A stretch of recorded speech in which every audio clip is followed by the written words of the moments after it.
Chag Sameach. So the story is told of a husband and wife who go out for a nice dinner together in celebration of their 50th wedding anniversary.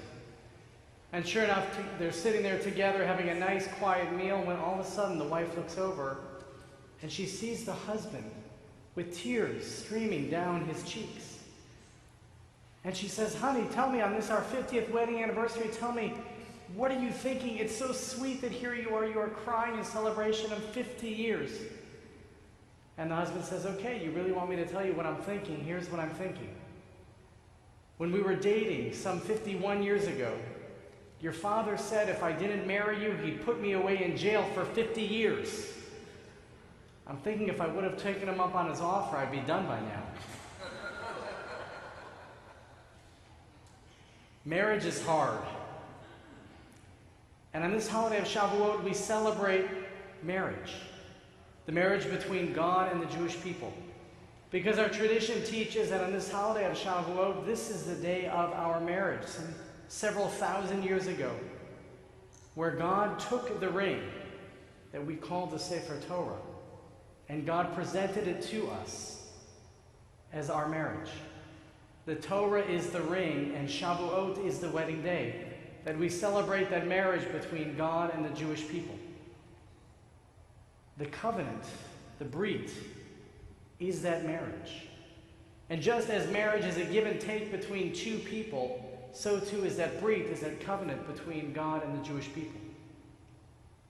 But it's been a rocky marriage. It's been a rocky marriage. It's been complicated. And so I want to thank the congregation because I've been given the opportunity to study with the Shalom Hartman Institute. And one of the theses of Rabbi David Hartman is that we're spending too much time talking about Orthodox, Conservative, and Reform Judaism. He said that's old news. Orthodox, Conservative, and Reform Judaisms are a response to the Enlightenment some 300 years ago.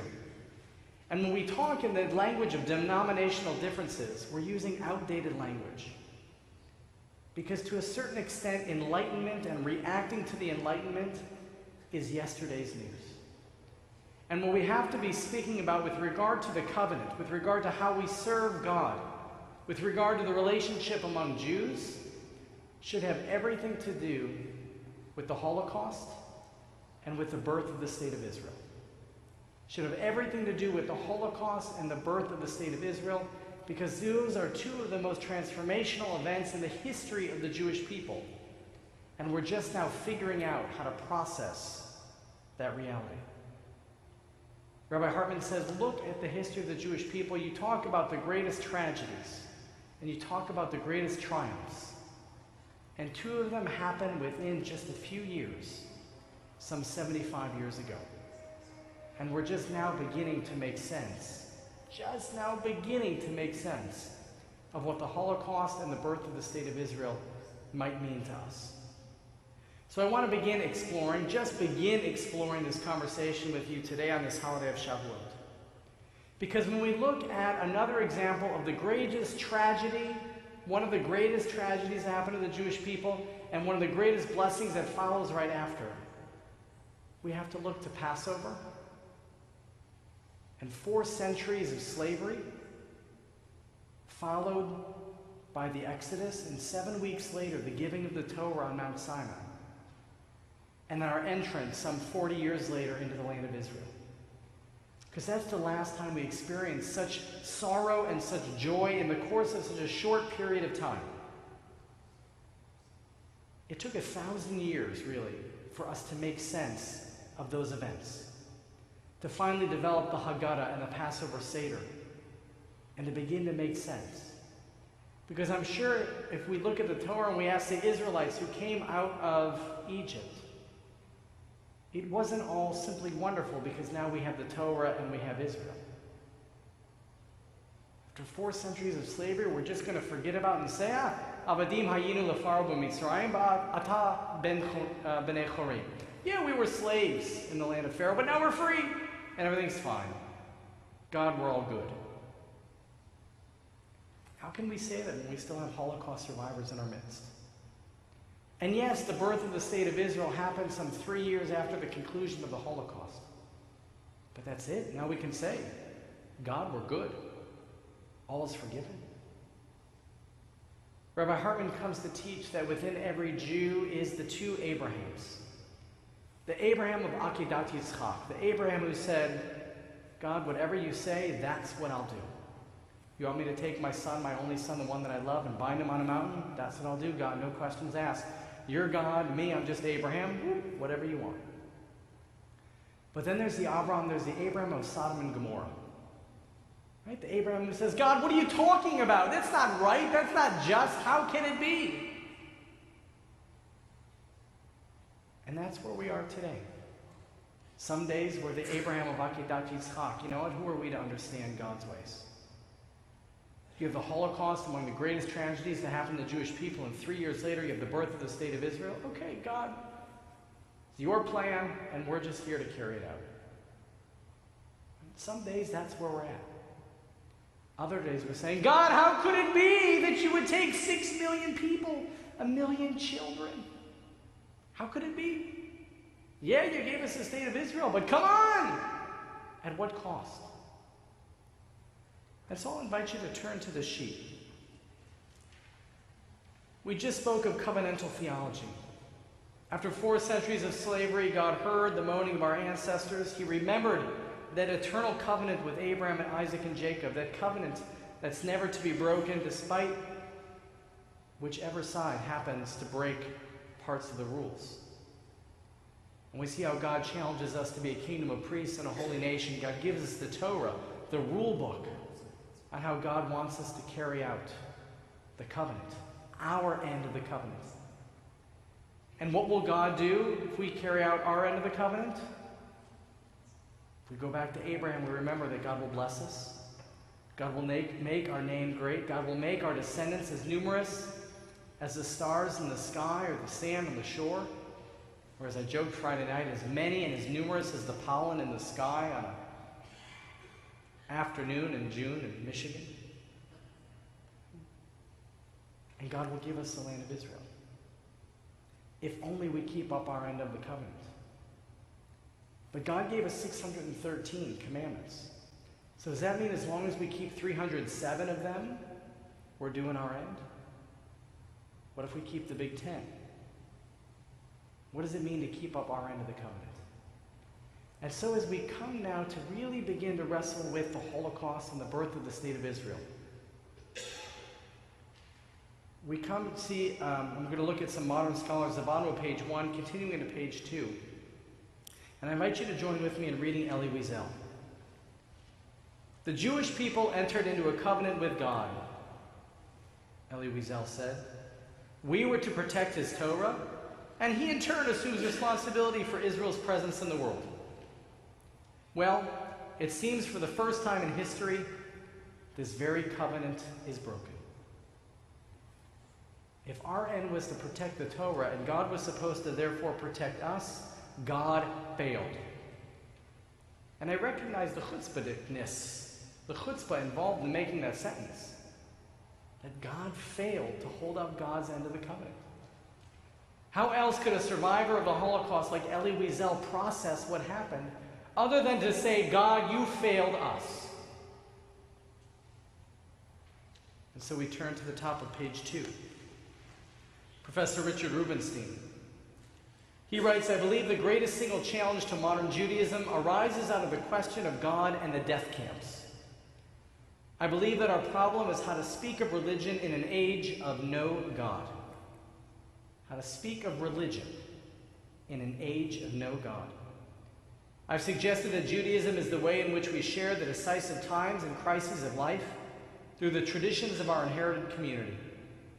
The need for that sharing is not diminished in the time of the death of God. We no longer believe in the God who has the power to annul the tragic necessities of existence. The need religiously to share that existence, however, remains. Richard Rubinstein says God is dead. Enough of this God talk. Judaism still has to stand because we as humans have needs for community. We have needs as individuals, the great joys, the great crises. But in a post-Holocaust world, we don't need to talk about this God idea.